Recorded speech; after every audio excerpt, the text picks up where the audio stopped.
Aber someone moving the garbages. Because our neighbor took away our garbages. Here, that's all. You want to sit over here? What? So we can be free for the food. Okay, so just for the safety of everyone, Yeah. they should only have no. Oh, there's no pizza anyway, right? Oh, okay. What are you saying? Oh, that's it because. I mean, my wife is probably wanting to not eat anything nice. This the younger one. Okay, whatever. Okay. Kia dineno reino rabbeinu kumsel leilmad. Along with our master, teacher, and Rebbe, King Mashiach forever and ever, we find ourselves on a very big opportunity time. The Rebbe Malcolm says, Can you use this to wash? I think so, yeah,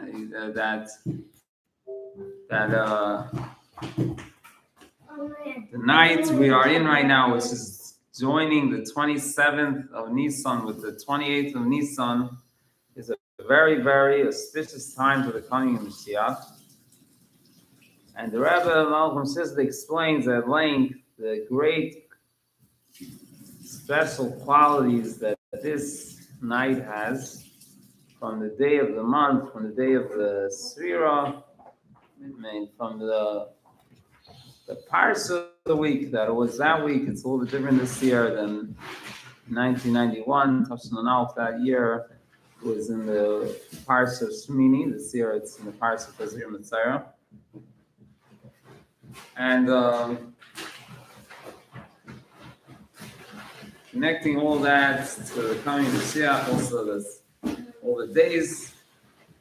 And at the end, the Rebbe Melchon Shizda says, how is it possible that with all this and all that was done, we still didn't accomplish that Mashiach is literally, in the most simple sense, Mashiach is literally here in the most literal sense. And there was a lot of commotion that came as a result of this talk, that Mashiach is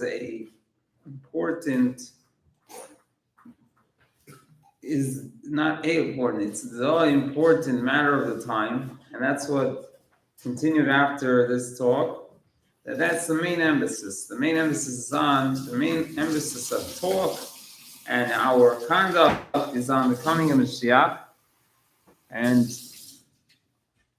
we got to do all that we can. That's the words of the Rebbe. And Malcolm says that we got to do all that we can to bring Mashiach in actuality.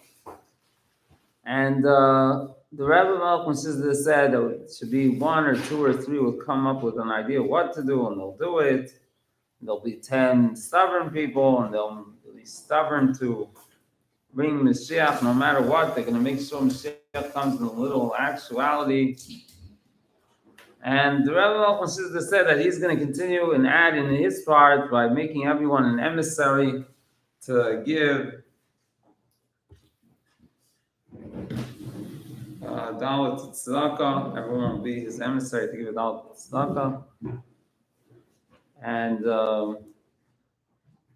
that's in general the talk of Chavches Nissan. There's also this week is Tazir Mitzrayim, the Sikha that followed up on this Shmini, and then more in a clear way is Tazir Mitzrayim. And in that talk, the Rebbe Malcolm Shizda is speaking about the importance of studying about Mashiach and Gula, and that's the key to bringing the complete revelation of Mashiach. Sorry, can you get French fries?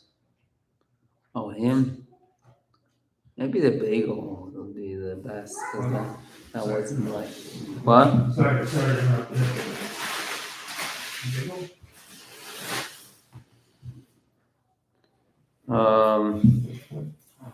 It's probably, yeah. Okay, so that's...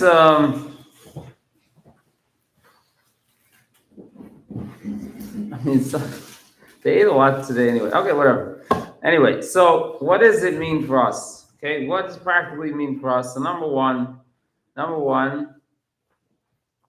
two things were results, technically clearly as of this sikha being spoken, and that was there was a ruling that the rabbis made at that time that Lubavitcher Rebbe Shlita is Mashiach according to Jewish law. Lubavitcher Rebbe Shlita is Mashiach. That's one of the things that were done right away. And that's, of course, of utmost significance because in order to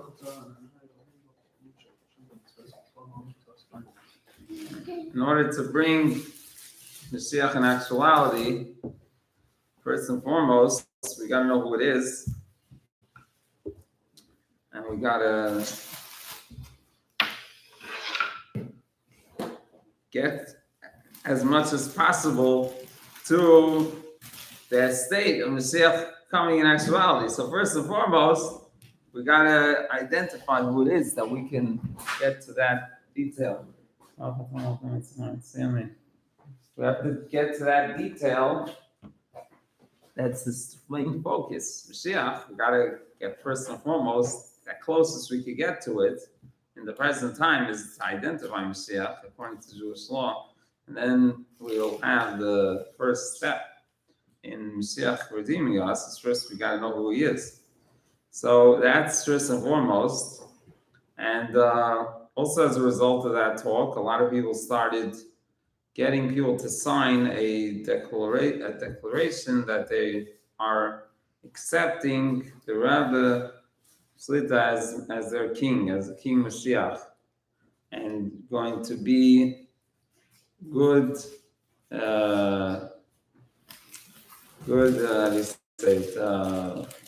What's the word in English? Good subjects. Right, that's the word.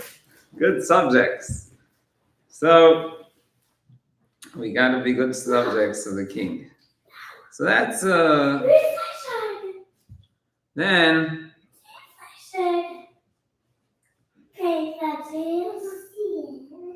Then you have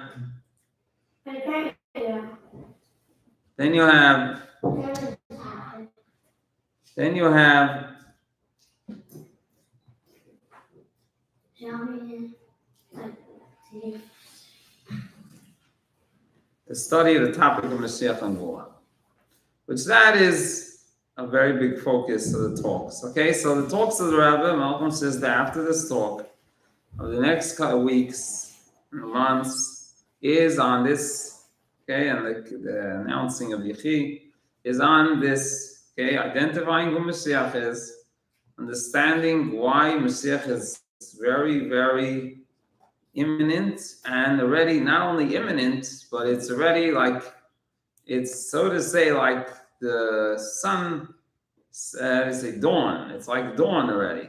The sun is already, it's already appearing to some degree.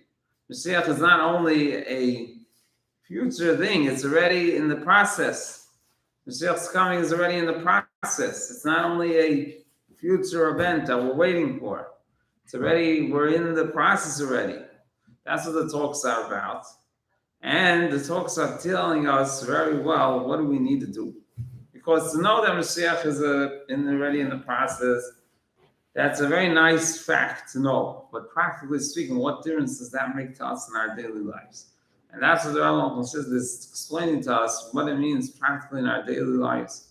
The first sikha that the Rebbe said after Chalches Nissan, which is this Parsha Shemini, the Rebbe says in italics that our Avodas Hashem has to be b'shleimus, it has to be complete.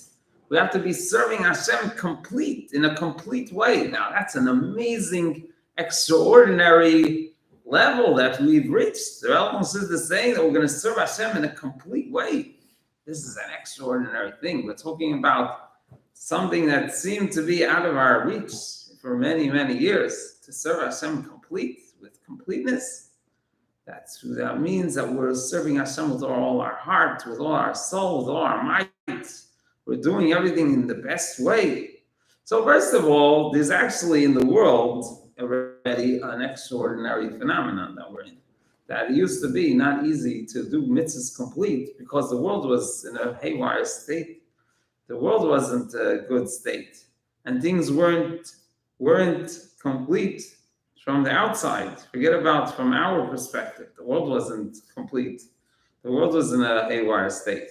So example, symbol one, is tefillin that we have today are much more complete and much more amazingly done and made than in the older times. They didn't have the ability, many generations, they were just, forget about the technology that we have, even though the technology cannot be used that much for making it tefillin because it has to be handmade, but still there's a lot of handmade things that could be done more perfect with the technology we have. But besides that, the mere fact there were times that the Jewish people had to hide their tefillin. So the tefillin had to be very small, that it was able to be hidden easily, that people shouldn't find it. And once it had to be hidden easily and it's very small, it's not easy for it to be made well because the writing, the smaller you have to write something, the harder it could be written correctly. And there were many times in history that the tefillin had to be hidden because people were scared. And that meant that tefillin would not have been written that well.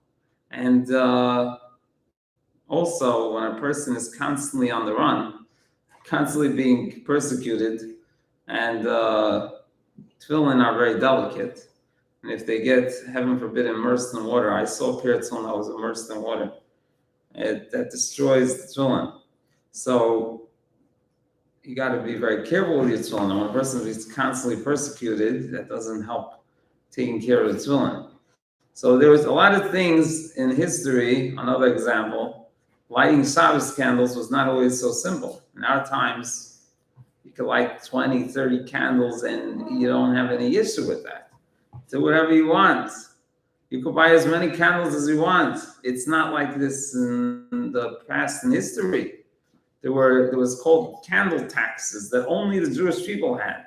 Jewish people had candle taxes, and I have a book in my house that has a documentary, whatever. I like it, a whole thing about this candle tax. And there was like trying to evade the candle tax, and the Jewish rabbis made a whole thing that you cannot evade the candle tax because if you don't evade the candle tax, you're going to get everyone in trouble.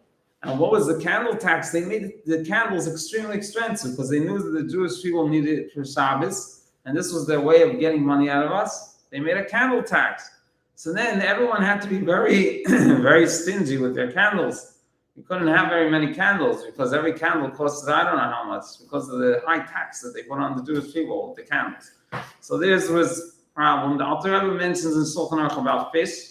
And we have a story, a known story about in the Sephardic country about a person that decided he's going to put up the taxes on the fish. But the Alter Rebbe talks about it in the beginning of Hilchos Shabbos about the fish taxes.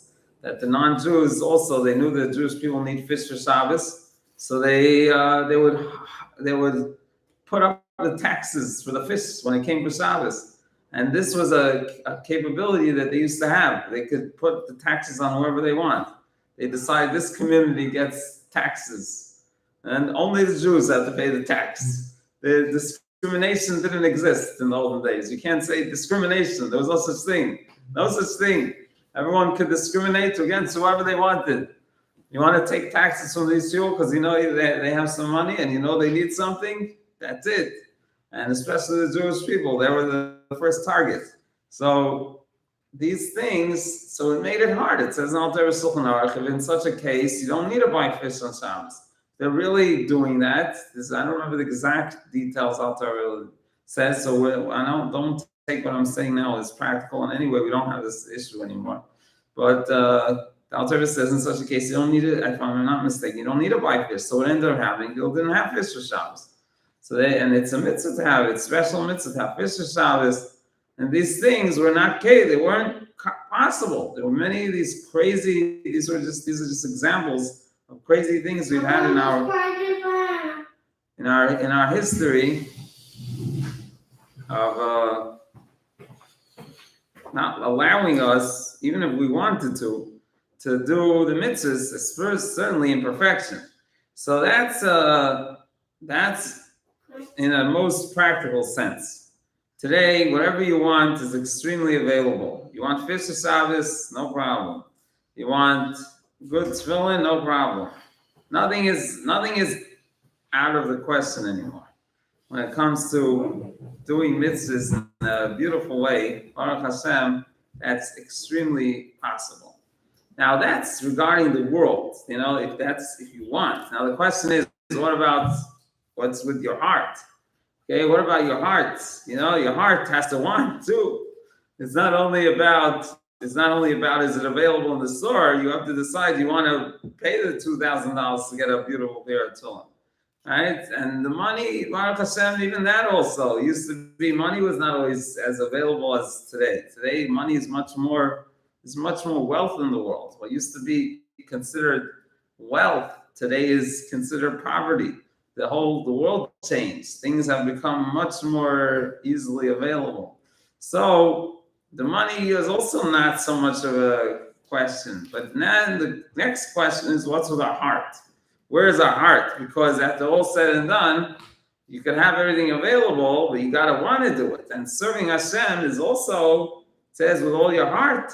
A very, very essential part of serving Hashem is doing it with true feeling. Is serving Hashem with true feeling and serving Hashem with the right intention, not for an ulterior motive. Doing what Hashem wants because Hashem wants it. And this is also, and most certainly, a part of doing our service Hashem completely. So it must be that this is also a obvious and available and easy, so to say, thing to go about, and that not only is it easy, but it's actually happening. Because if I'm not mistaken, the Rebbe Malchus says is not only telling us in that sicha, I don't have it in front of me right now, not only telling us that it's something we should be working towards, the Rebbe Malchus is telling us that that's like, so to say, what's happening. I don't remember the exact terminology, but that's like the fact.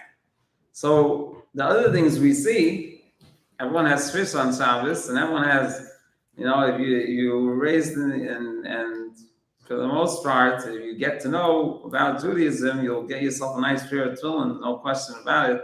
And these things are obvious. So obviously, also the full heart in our service of Hashem, or doing the mitzvahs with a full heart, must be also a practical thing.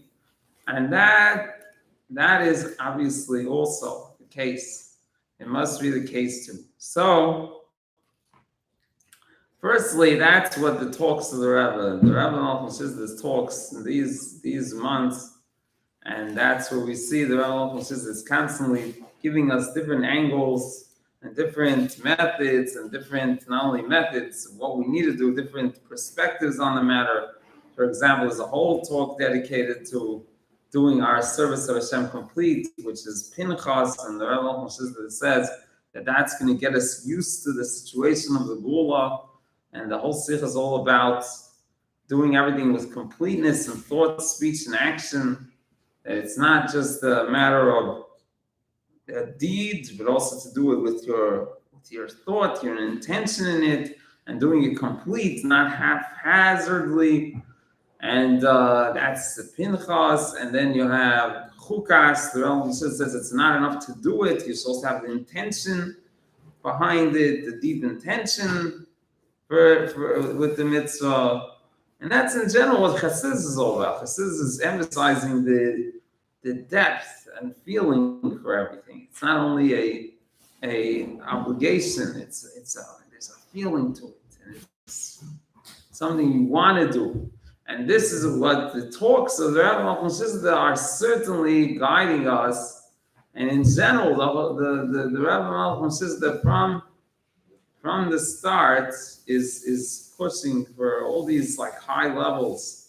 Like I saw in Chelik Tessel already this idea. I saw already this idea that when it says in Tanya that you don't really have a choice if you could be a Beinani or not, the Rambam says that which a Beinani means that the Yetzer Hara is constantly, and the evil inclination is constantly bothering you, but you constantly overcome it. And the Rebbe says over there that, even the fact that the evil inclination is bothering you, even that you have to do tshuva for. That even that's not something ideal. Even though in Tanya it says that you technically don't have a choice over that matter. It's possible for that purpose you were created. And the Rebbe comes and tells us, no, everyone could be a tzaddik. And if you have that, a person has that issue, it's something he has to do tshuva. He has to do, it's chelik test. It's something he has to do tshuva. It's like in the month of Elul Sikha, something. I don't remember exactly right now. So it's like, even in then already, and I saw other sikhs, the Rebbe is pushing for the Indian of everyone being a tzaddik. A tzaddik means he's doing everything with a full heart. He doesn't have the trouble of the evil inclination bothering him constantly. His desire is to do what Hashem wants. He doesn't have a desire for other things, and that's complete. What we're looking, the Rebbe is telling us this is where we're heading to. And when another thing which is very important, and that is that when a Rebbe says something, it's not only he's demanding from us something. It's actually he's bringing it into the world, making it a reality. When a Rebbe says something, he brings it into the world and makes it a reality. So the Rebbe is talking about these things. It's already bringing it into our world and making it.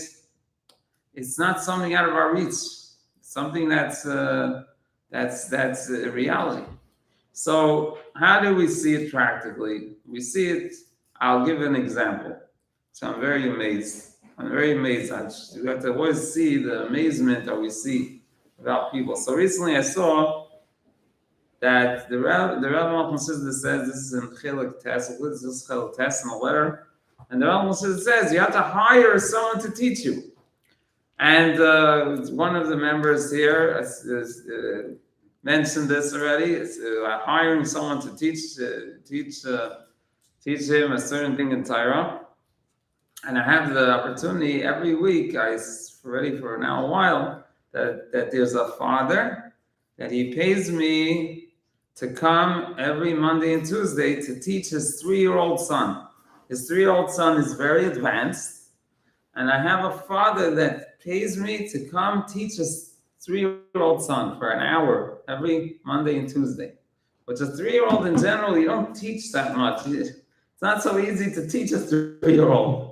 But they're like, really? It's amazing. And this is like, these people are not exactly what you would say the most overly, be like the ultra-Orthodox. These are people, they're on their way. They're Bali Tshuva, they're on their way. They're certainly doing a good job. Okay, the wife is a convert. It's an interesting story. But the long story short, these people are amazing. I look at this father. He's really trying. He's paying me to come teach his 3-year-old son Torah. This is extraordinary. And this is like, they wanted, they could use their money for other things, certainly, you understand? So these are like, we have to see how much, and today, the people are really doing things that are beyond what we would have imagined, certainly a long time ago. That people really want to do. Obviously, everyone always wanted to do, and all Jews, and we're all Jewish people for the past, since we became the Jewish nation, we're an amazing people. There's no question about it. And it's just, we could see it today also in many ways, the amazing qualities that every Jew has, that they're expressing in many, many ways, that they're serving Hashem with all their heart. And this is the special thing that the Rebbe Malcolm says that is a very interesting thing. This is something very interesting. Someone gave us a donation before Pesach, and he literally put his whole self into it, because he accidentally we're looking at the bag has in it three things. Okay, the bag has in it an envelope with hundreds, plus with 500 bills, plus a bag full of ones, like ones from a pushka, plus coins. Now this person, that's what he always does. He does like this every once in a while. This time, my children look at the bag. They see a watch in there. What happened? I don't know. He doesn't know how himself it happened. There was a Rolex watch in there. He accidentally got, somehow his watch got in there. So I immediately called him. I asked him, what did you do here with your watch? So it was a mistake, obviously, but he really obviously was really doing it. He was really putting himself. He said, he's not giving me the watch, I don't think. But yeah, he really put himself into it, obviously. So this is like amazing, you know. Hashem sees our work. Hashem should already see look how much that we're doing, and accept our efforts, and accept the tefillah that we are saying constantly that the Beis Hamikdash should be built, and certainly it's certainly gonna happen. So this is a big opportunity. It's 32 years now that the Rebbe Malchum Shizda said that someone expressed it like this, that since Chavches Nisan, the whole story changed. He said the leadership of the Rebbe Malchum Shizda is divided into two. All the years till Chavches Nisan, and from Chavches Nisan and on. He said it's a major change that changed on this date 32 years ago. From that date, from this date, 32 years ago and on, is a whole new world. And it's very interesting. It's a very interesting idea that this is a special rabbi who said this. If you think about it, it's very interesting that this is the case, that we're in a different time. The Rabbi Malchum Shizda himself says in the Sikh of Chukas, in the footnote, it says that the recent time, and it says in the footnote from Chavches Nisan and on. It says that. So you see, the Rabbi Malchum Shizda is clearly identifying Chavches Nisan as a turn in history. It's a turn in history, and the turn in history is a turn of constant direction towards the ultimate of ultimates, of Hashem being revealed in the world in a complete way.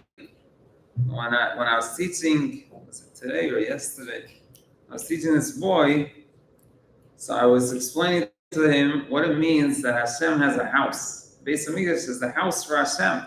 I said to him, what does it mean Hashem has a house? Hashem is not a person. Hashem doesn't need a house. Why does it say Hashem has a house? It says, Hashem says, which is the house you built for me? The house is the Beis Hamikdash, the holy tent, the holy sanctuary. So I asked the boy, I was asking myself too, what does it mean Hashem needs a house, right? Hashem is not a person. So I explained to him what it says. It says that in a person's house, they feel open. They're not shy. At home, you're not shy. At home, you feel you're open, right? You're not hiding anything in your house. And your house is nothing to hide. So that's what it says about the Beis Hamikdash. It says in the Beis Hamikdash, you had 10 miracles, always.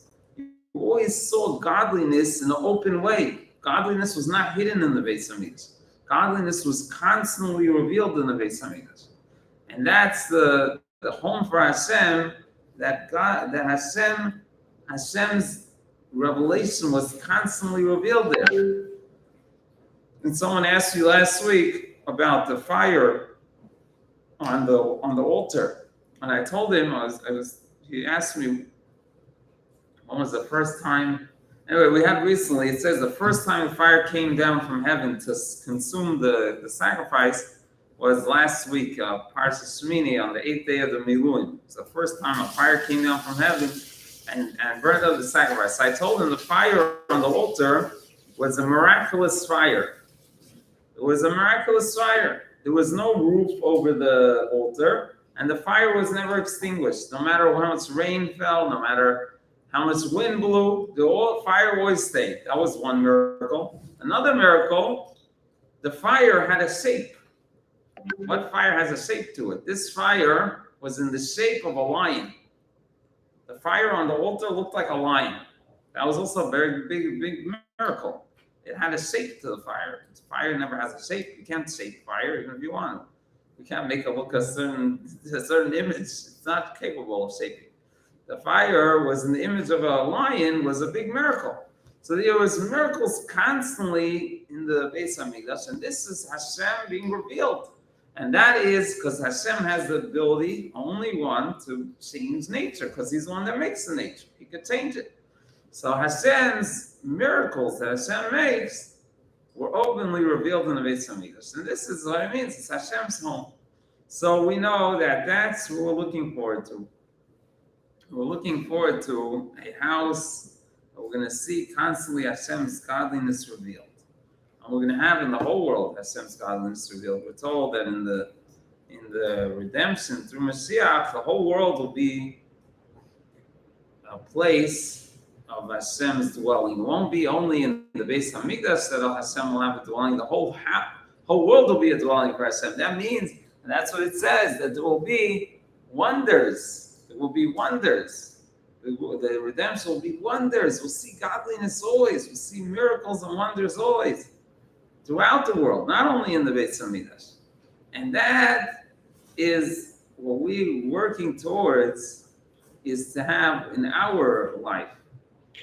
In our life, we should see it, and in the present time, that our mitzvah fulfillment and our life should be full of wonders, should be full of miracles and wonders.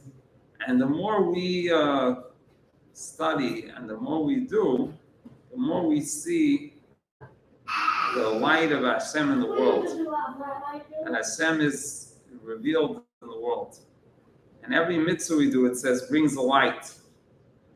And the light that we bring with a mitzvah is not openly revealed, aside for two mitzvahs. There's two mitzvahs that when we do it, we see the light, which is that candles of Shabbos and the Hanukkah candles. Then we make a light, a physical light.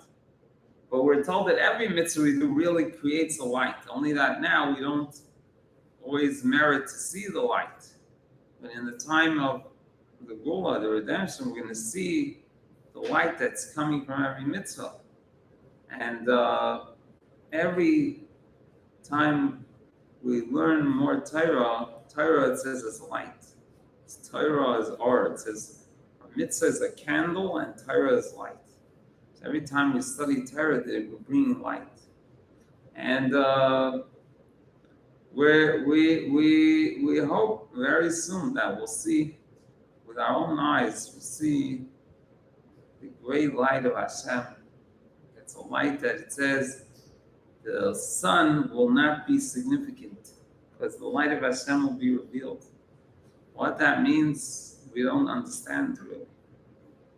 But it says that. It says Hashem's light will be revealed, the sun will be insignificant. So like a candle compared to the bonfire, right? Something like that. It says, Hashem is the light of the day will not be the sunlight. It says Hashem's light will be the light. What that will be, something like that. Maybe it's going to be X. I don't know exactly. I haven't seen, but some things we don't know till it actually happens. But we do know that the sunlight, what is one of the things the sunlight helps? That you could get around. It's very hard to see things without the sunlight. Even with the artificial light. I had to do it recently and trying to fix up our garage that was flooded. And the garage has light, has but outside there's no light. And it's not easy. It's hard to get, it's hard to, take, it's hard. It's not easy. The light of the sun is what helps you manage, get it, see what's going on. Now, the light of the Torah, even today, the light of the Torah is a much greater light than the sun, because the sunlight, as much as it gives us guidance, it doesn't give us the ultimate guidance. It only gives us a limited guidance. It gives us a guidance that could sometimes be misused. The Torah, the light of the Torah is a light that gives us guidance, that really gives us guidance. It gives us guidance that the light of the sun doesn't give us. It gives us a guidance that gives us control over ourselves. It gives us clarity that the sun can't give us.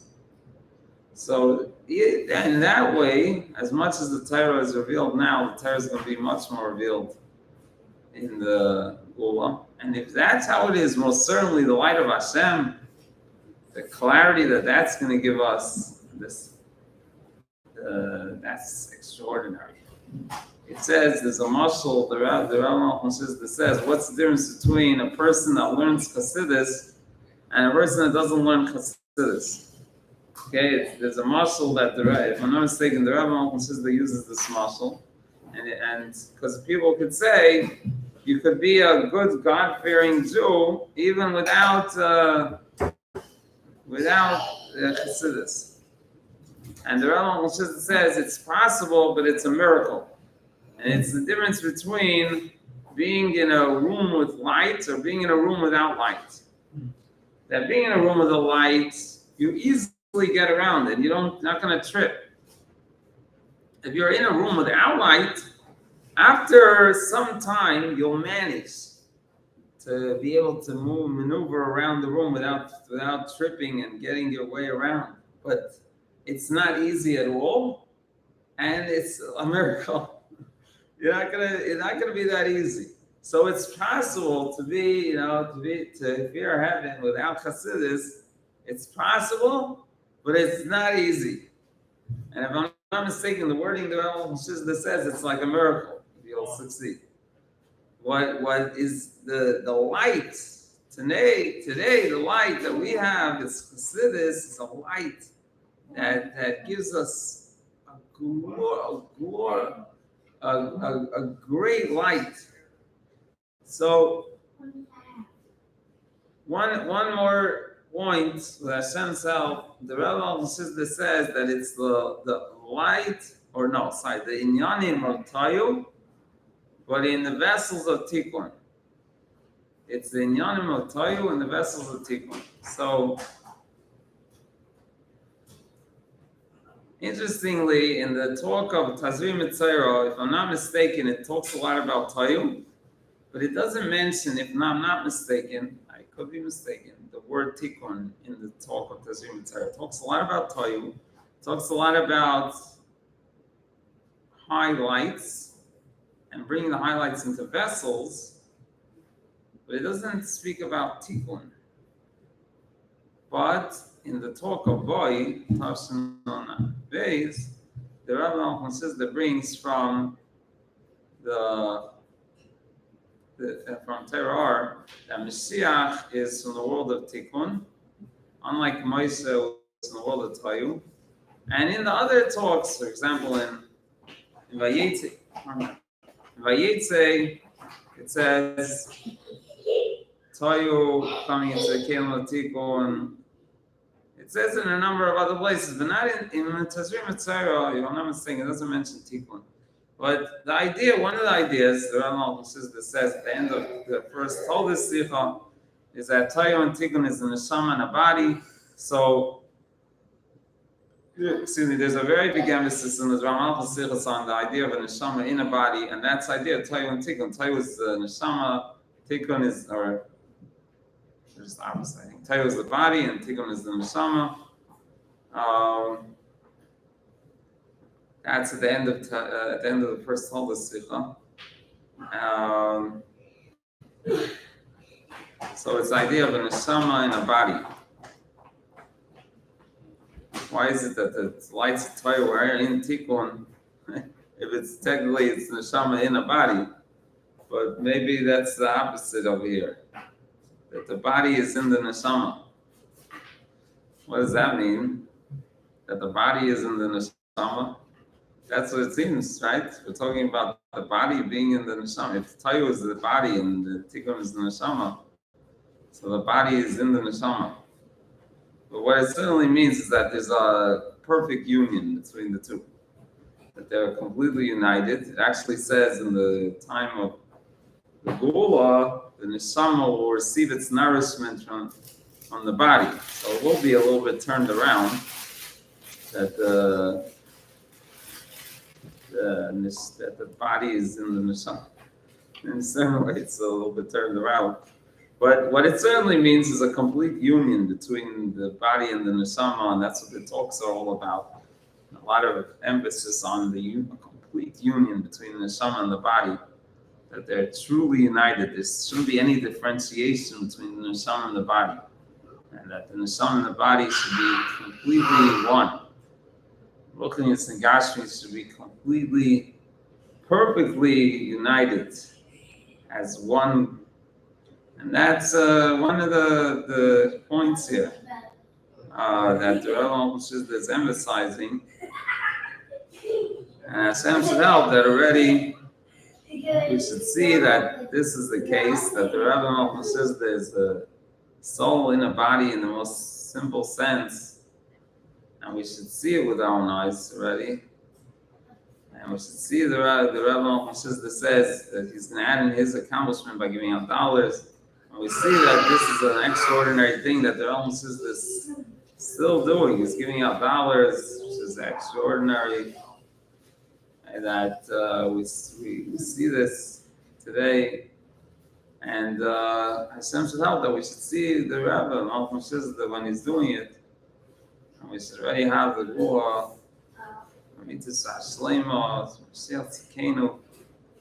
right now.